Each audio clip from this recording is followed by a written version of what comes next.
God said he named the stars, and he called them out by name. In this study, we will be looking at the book of Revelation through the eyes of the New Jerusalem temple. Revelation chapter 18. And after these things I saw another angel coming down from heaven, having great power, and the earth was lightened with his glory. And he cried mightily with a strong voice, saying, Babylon the great is fallen,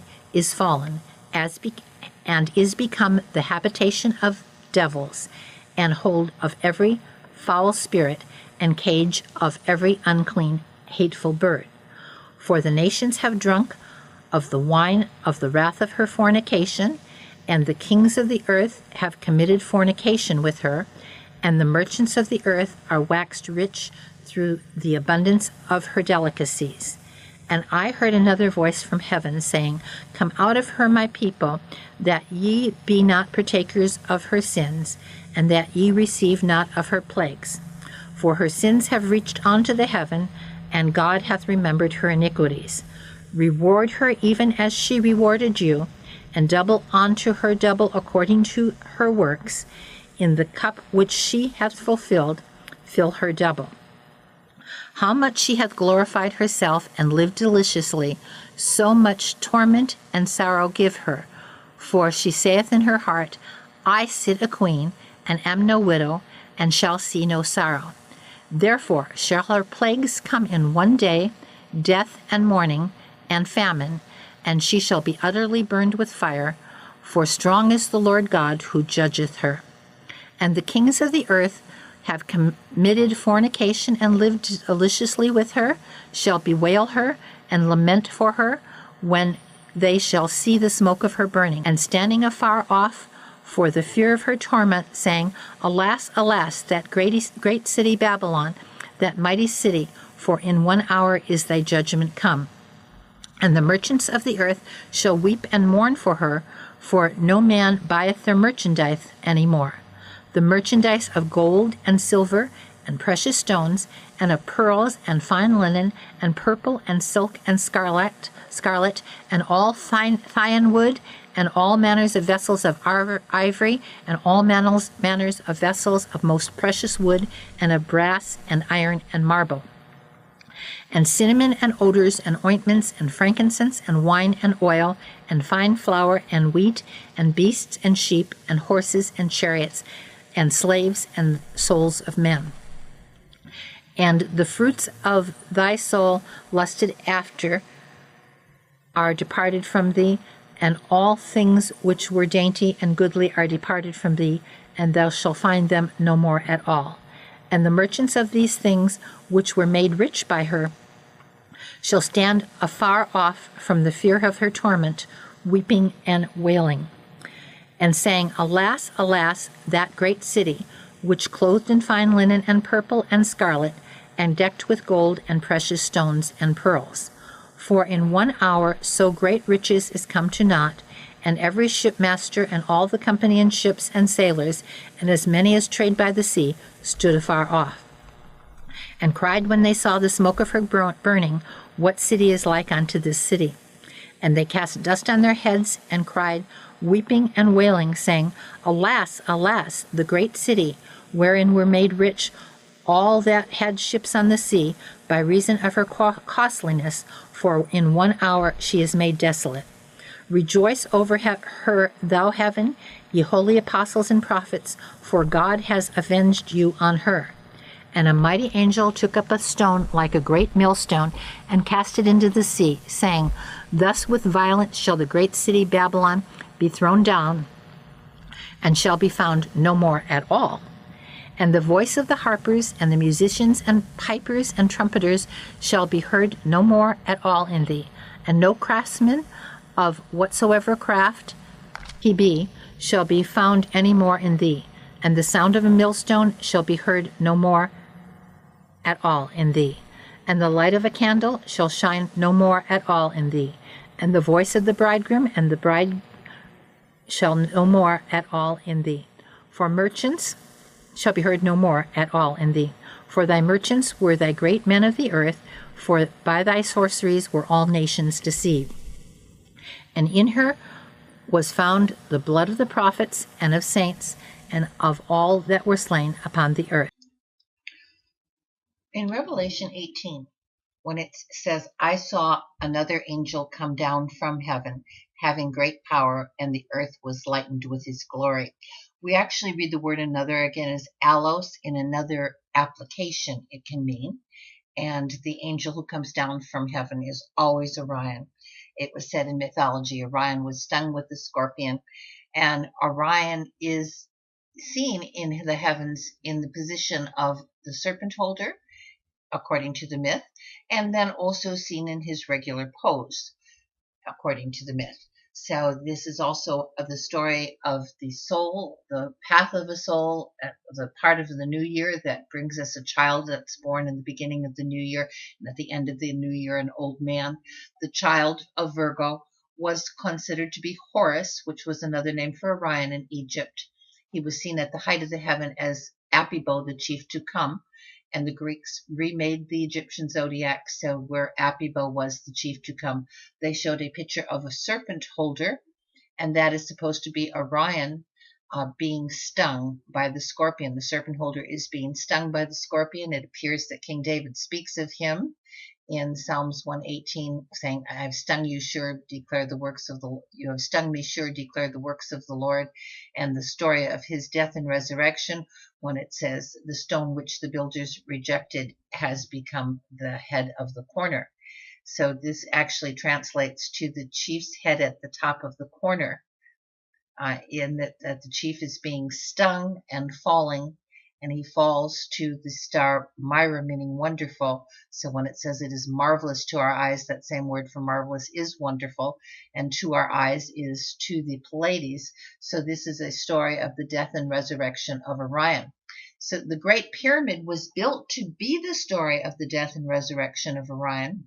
And in myth, they put the builder of the Great Pyramid in the position of Ophiuchus and tell the story that he was the great healer.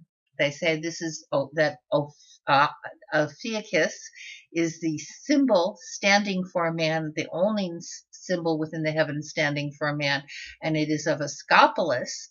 And we would therefore see Asclepius, who is Imhotep, it says, projecting a story that's hanging from his head. And in effect, Asclepius or Imhotep was the true builder of the Great Pyramid. And the idea that's hanging from his head is the idea of the myth that is placed on this portion of the heavens in relationship to both the builder of the pyramid and to Orion. What they're telling us is that the Great Pyramid was built to house the story of Orion and his death and resurrection. That's part of the story within the heavens as angels ascend and descend. But the first part of the angels ascending and descending is the story of I saw an angel come down from heaven. And Jacob talks about that in the vision of Jacob written at Qumran. We see that Jacob said that he saw an angel come down from heaven. He also saw how the angels were dressed and how they offered sacrifices. This is the Yom Kippur sacrifices. First, you see the angel, Ophiuchus, come down from heaven to the point of Myra. Then he is raised up through the Pleiades, and that is the beginning of the offering of sacrifices. That first, at the height of the heavens, his first duty within the requirements of the Yom Kippur temple were to be to burn the ashes on the outer altar. And the sun is this thing that burns things, that the heat of its extremity, then nothing is hid from the heat of its extremity. So it burns the ashes of the scorpion, which is the enemy upon the altar, and also who's upon the altar is likened to the man who is the Son of Man, that he is Ophiuchus, and Ophiuchus is likened to the Son of Man in that he's on the cloud nebula, and that's what's being said of by Daniel, that he saw a man come upon a cloud from one end of the heavens onto the other, and he came before the Ancient of Days, and the Ancient of Days is described the same as Orion. And as the description of Orion of John the Revelator fulfills these things. He's speaking of one whose hair is white as snow, whose eyes are flames of fire, and his feet are like burnished brass coming out of the fire. These are things that John the Revelator had said, but they also are the story that Daniel talked about. Daniel talked about the Son of Man coming in the cloud before the Ancient of Days. His hair is white as snow, his eyes are flames of fire.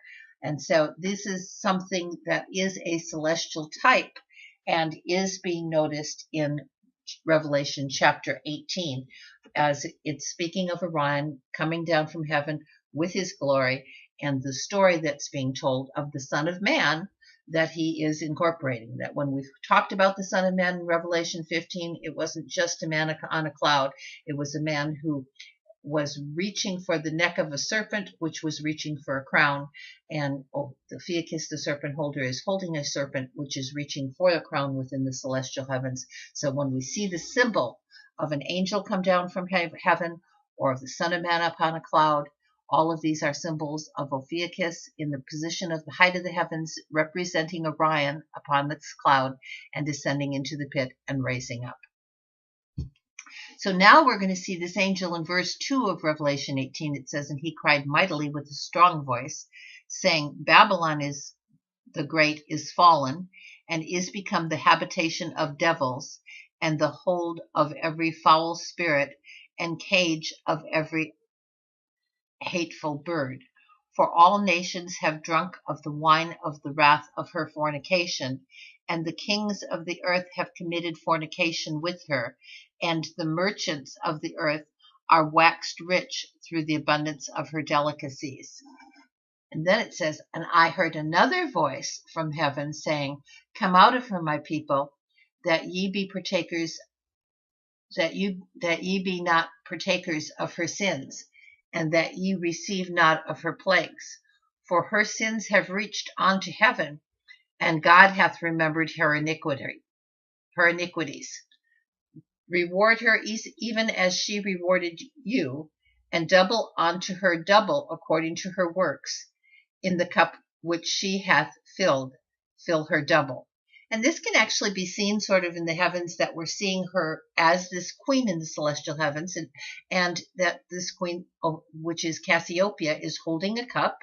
And if we say that because in mythology her arm was supposed to reach across to be holding the cup of the Big Dipper, that she was reaching across the pole, and they pictured her arm reaching it to be holding this cup. So if we picture Cassiopeia as the symbol of Babylon or Ishtar, she's holding a cup. And when we say reward her, fill her double, there's another cup, and that's the Little Dipper. So we can all see this sort of in this area of the sky. But Revelation 18:7 says, "How much she hath glorified herself and lived deliciously. So much torment and sorrow give her. For she saith in her heart, I sit a queen, and I am no widow, and shall see no sorrow." And that actually happened with the true Babylon in the ancient times. And now we're talking about what's going to happen to her in the earth, that was spoken of a little bit in the heavens, and now we're going on to see how it's spoken to her. And it says, "Therefore shall her plagues come in one day, death and mourning and famine, and she shall be utterly burned with fire, for strong is the Lord God who judgeth her.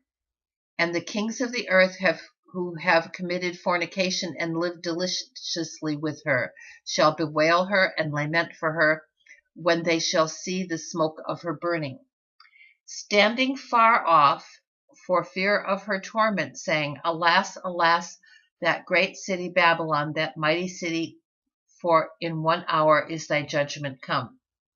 And the merchants of the earth shall weep and mourn over her, for no man buyeth their merchandise any more. The merchandise of gold, silver, and precious stones, and pearls, and fine linen, and purple, and silk, and scarlet, and all thine wood, and all manner of vessels of ivory, and all manner vessels of the most precious wood, and of brass, and iron, and marble, and cinnamon, and odors, and ointment, and frankincense, and wine, and oil, and fine flour, and wheat, and beasts, and sheep, and horses, and chariots, and slaves, and souls of men. And what we're having to understand is that these things happened in the past, but they're also speaking of the event of the Babylon in the future. That the Babylon has been destroyed in a sense when what happened was the war took place where soldiers burned her with fire, and that was taking place. But in the final event, Babylon still is supposed to fall into the Euphrates River. That she's going to be sinking into the river, or the river is going to be rising, and she will be underneath the river, and she will be burning. So there is a final 1 hour that this is supposed to take place. The merchants of the earth shall weep and mourn for her, for no man buyeth their merchandise anymore. Even till day, now they're still buying the merchandise of Babylon. It's a big thing over there that this is what people go to war with, is to raid the ancient temples, and the things from the ancient temples are all over the market of auctions and so forth for the rich.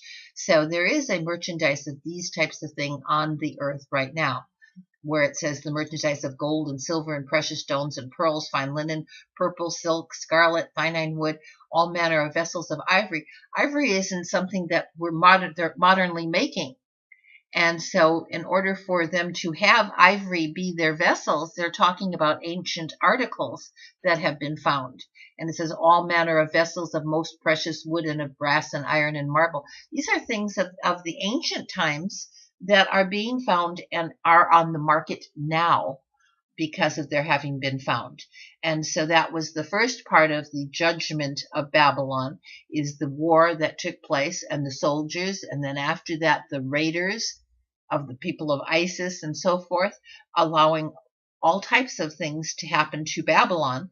And merchants were made rich by her, both from dealing with the products being sold and dealing with the men. Of course, soldiers are souls of men as well, and they had to be fed, and they got merchants to feed them all types of food and stuff from other countries in order to bring everything there and to make it like America for the soldiers. So in one way or another, Babylon has still continued to be a merchant place for all these types of things.